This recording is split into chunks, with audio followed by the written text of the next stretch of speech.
दोस्तों, क्या इंडिया को ठगा गया है? जहाँ पे पूरा दुनिया 5th जनरेशन फाइटर जेट के पीछे भाग रहा है, वहाँ पे इंडिया क्यों रफल जो फ्रांस का 4.5 जनरेशन है वो लिया है? क्या ये मेगा डील इंडिया के लिए सबसे खराब डील है? या फिर ये जो रफल है, क्या ये चाइना और पाकिस्तान जैसे दुश्मन देशों की जो फाइटर जेट है उसको धूल चटा पाएगा?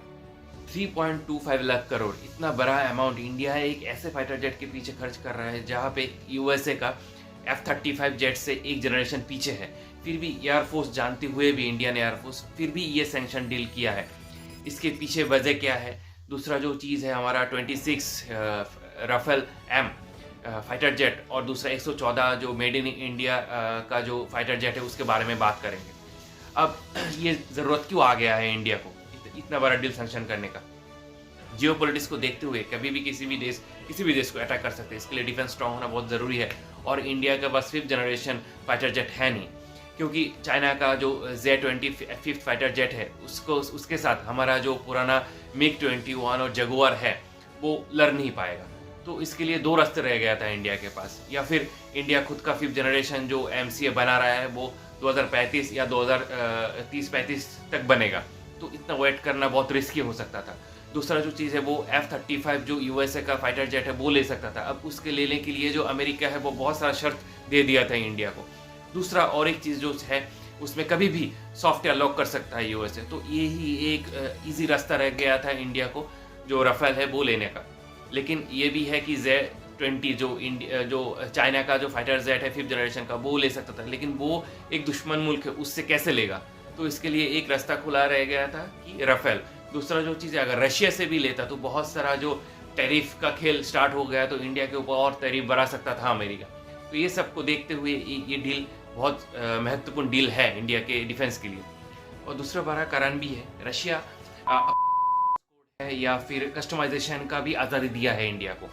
और ये क्या करेगा, इसमें क्या होता है कि इंडिया अपना खुद का मिसाइल जैसे कि ब्रह्मोस हो, अस्त्र हो, वो खुद लोड कर सकता है आपका राफेल में। और भी बहुत सारे कारण हैं, जैसे कि ये जनरेशन डिसाइड कैसे होता है? ये जनरेशन डिसाइड होता है स्टिल्थ से। स्टिल्थ क्या करता है कि रेडर से बचने वाला एक क्षमता होता है।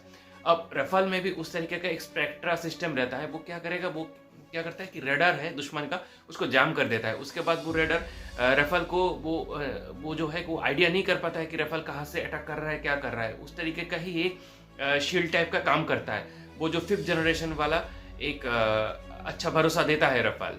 और दूसरे का ओमनी रोल क्या है कि राफेल क्या करता है कि मल्टीप्ले जैसा ओमनी प्ले रोल अप्लाई करता है। वो क्या करता है कि दुश्मन का जो फाइटर जेट है वो भी गिराता है, और दूसरा वो चीज़ है कि सिर्फ गिराता नहीं है, वो बॉम्ब लेके भी जा सकता है किसी भी फील्ड में, और जो न्यूक्लियर अटैक के लिए वो सशस्त्र रहता है राफेल।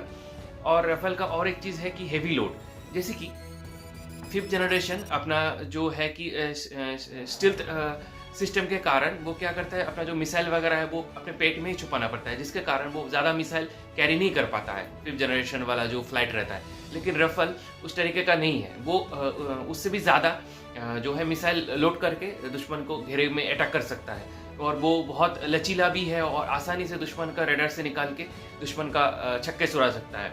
अब आप लोग डिसाइड कीजिए कि ये जो डील है इंडिया का वो काफ़ी अच्छा है या बुरा है। मेरे हिसाब से तो ये बहुत अच्छा खासा डील है। जब तक ना इंडिया का खुद का 5th जनरेशन रेडी होता है तब तक ये दुश्मन का छक्के छुड़ाते रहेगा राफेल। मिलते हैं अगले वीडियो के लिए। जय हिंद, वंदे मातरम। और ये वीडियो अगर आप लोग अच्छा लगा है तो प्लीज़ शेयर, कमेंट और सब्सक्राइब कर दीजिएगा। Till then take care and bye bye all.